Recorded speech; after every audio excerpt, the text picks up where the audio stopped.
To the girl I have made love with. Hey, how are you? How have you been? I texted you last night, but you didn't reply.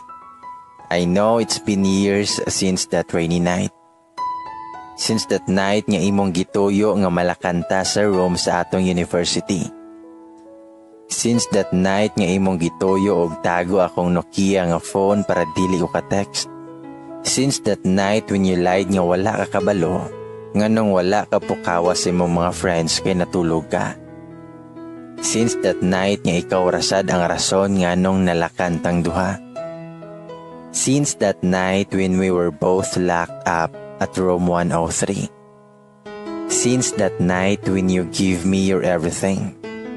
And when I say everything, that includes your purity.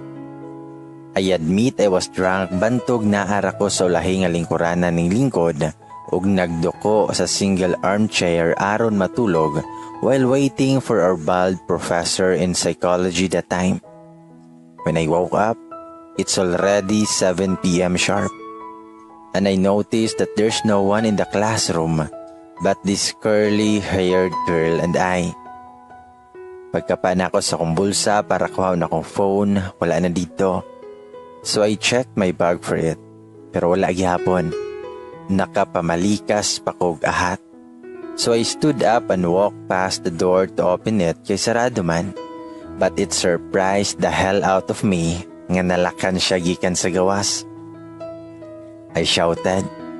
I punched the door and let the sound of it echo down the hallway para na ay makadungog. Para madunggan sad sa mga guard. But no one came. Siguro tungod pod kay kusog na kaayo ang ulan ato nga time. Then I saw you. You seem so relaxed when you woke up tungod sa kalangas akong pagdukdok sa pultahan. I shouted at you para tabangan ko nga mangitag tabang. But you didn't stood up. Nagsigir kag tanaw nako. And girl, I swear, you freaked me out. I barely even know you. Classmate ta sa upat ka subjects but we were never friends. And I never saw you participating in any of our subjects. You were the silent type kind of person. Although mabantayan ti ka usahay with some random girls I barely knew as well. Sa moto, naglagot kay kunimo kay wala man lang ka nag-effort og pangitagway para makagawas ta ato nga room. Pagpangutanan nako kung naba kay cellphone, you simply shake your head and said no. Mura kog mabuang ato. Tugnaw man unta kay gaulan pero gipaningot kog ayo. Kabalo ko nga gitugnaw na ka. Pero nagpa-as if ko nga wala ko kabantay although na ako'y hoodie.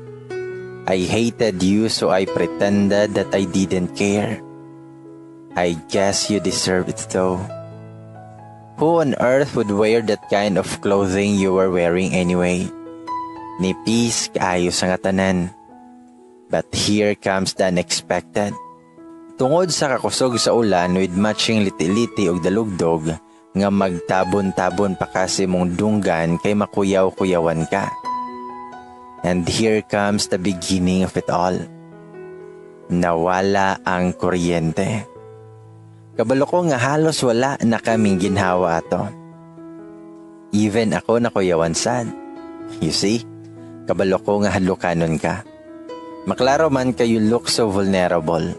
Plus this room number was the exact number of that famous horror story nga gipasa-pasag chika ni nga school. At first, wala tayo kapansin ha. Bahala ka din ha. We are not close. And we are not even friends nga nung duulan man tikaw i-comfort ba. But damn it, pagdungog na ko nga nagbako na ka, naloy ko nimo. So I did it. I take off my hoodie o giduol ko nimo. I wrap it up with you o gigakos ka from the back and said, nga okay ra na. Ayaw naghilak please. Duha man ta, naman ko. Sorry na. Di nalagiti ka pasagdaan. Naglagot lang yun ko nimo ganina kay mura ra kag wala. Hilom na, nara ko. And that started everything. Naglagot kay ko kay naabta na lang og alas 12 sa akong relo, wala paghihapoy card nga nakabantay na mo dito. Hangtod nag-alas 2 na tukapin sa akong wristwatch, kung unsay posisyon na to ganina maora gihapon hangtod karon. Me hugging you samtang ikaw sad nagsuksok sa kuha. I don't know kung tungod ba to sa akong nainom o sa katugnaw sa panahon o sa imong sweet scent nga humot kayo, rason para ma-turn on ko. I tried my best to fight this urge of touching you. The rain poured even harder. Og mas ning tugnaw pa ang palibot bisag wala gaandar ang ceiling fan kay lagi ning brownout man og hangtod karon wala paghihapon ning balik. And I don't really know kung imuha ba tong sala tungod sa imong kalihukan nga imong nasangkilan ako ang thing down there. Ing tanaw ka na ako and I looked away. But when I looked back at you, you were still looking at me. We both stared at each other. Bisag dili kay nato makita ang usag-usa kay walay suga. Ug ang kahayag ra sa kilat ang nagdag kahayag nato ug ang hinay nga siga gikan sa akong relo. But I can sense the burning passion from the both of us. And so it happened. We had sex. But I didn't think of it that way. Para nako, we didn't have sex but we made love. You see, having sex is different from making love. I am so not into explanation, so I won't explain with its hows and whys. So after that night, magkakita ay lang gihapon ta everyday sa school. Kabalo ko nga na awkward ka and I don't want you to feel that way. I was not supposed to care. Just because you were a virgin doesn't mean you are special. But I guess your virginity doesn't make you special, but you yourself. You became a mystery to me. I tried to talk to you in any kind of way, pero igo ra ka mo tanaw nako. Almost smile og slight. Are you shy? Ashamed of me or yourself or what? I didn't even notice nga little by little I became attracted to you.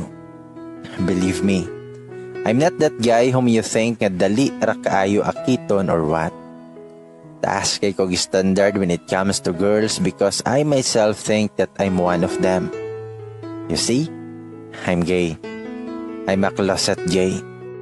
And I don't even know why I'm attracted to you. Still attracted to you and will always be attracted to you. I approached you and I asked if we could be friends despite of what happened to the both of us that night. Nagduduha pa ka until you said yes. And so we became friends and little by little, we became close friends. Mas nailhanti ka of how weird you are. Of how you are addicted with books and cats. And how addicted you are with coffee as much as you are addicted with sunrise and sunsets. And how addicted you are with that Wattpad story, nga that gay who catches my heart. Whom you always wait late nights kung mag-post ba ang author kay lagi, mostly makadlaw na siya mag-update. On how you dip your fries sa imong sundae. Of how you love rain and tasting it with your own mouth. Of how good you are at singing but doesn't want to let the whole world knows it. Of how hypnotizing your brown eyes could be. I've known you. You were so weird. And it makes me feel attracted to you even more. And I've known you. You like me as much as I do. Your friends told me so. You see? I already know that it was part of your plan nga malakantang duha sa classroom. It was your plan to be with me for a while. Your friends told me you already liked me since we were freshmen. Your friends told me you were into gays. Di ba dapat masuko man ko? Kay imuha man di ay gihapon tong plano. Except sa part nga ming brand out o sa part nga naay mahitapo natong duha. But guess what? Instead of having this urge nga sagpaon kag toda, Mas ning samot na hinon akong guts nga itugan sa imuha kung unsa gyud tinuod. Instead nga maglagot ko nimo, I was happy.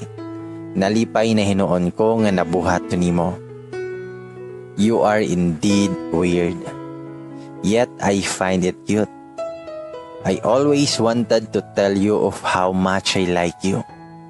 But I'm just so scared that you might reject me because I am me. I am gay. I like you not because your friends told me that the feeling is mutual. But I like you because you are you. I'm scared to love you but I cannot help it. It's what my heart wants. I love you but I'm so damn afraid to let it straight next to you. So I decided to just show it off you instead of saying it. Then say actions are better than words. Pero nakalimot ko nga loading manday ka. You thought it was all just for the sake of friendship. Your friends told me you are confidently used to just being friends with me. Your friends told me nga you're good with just being friends. But little do you know, I cared for you not just as much as normal friends do. I don't want to be just your gay man friend. Not anymore. So here I am now, confessing. I don't even know kung ma-post o mabasa ba ni, but I hope so. I know you are into confessions. You love reading stuff. So to you, I'm sorry kung dili na ako maingon in person. Nagbinayot na sad siguro ko. But I really, really like you so much. So damn much. I don't need to say who your name is but I know nga makaila na ka kung kinsa ka once mabasahan nimo ni. I'm not good in words but there's this line nga ganahan kay ko sa story nga imong ginabasa karon. And I hope through these lines makasabot ka kung unsa akong gustong ipaabot sa imuha. So please lang besh, do not be loading this time. Yes, I am gay. I wear concealer and stuff. My eyebrows are always on flick than yours. My voice is not masculine. The way I move is slightly feminine. I am sensitive about my skin color. I even act more feminine than you. I hate sunlight. I hate carrying heavy things. I don't even have the abs yet I love seeing them with other males. I am gay, and I simply doesn't fall with any females until I met you. You just changed everything in a snap. I don't know what you did, but you changed my perspective. Now, I'm in love. In love with a female. In love with you. I'm in love with Leia Bendaya. Even the universe wouldn't believe it. But I am truly in love with you. You captured my heart, so you must take your responsibility. Be my girlfriend.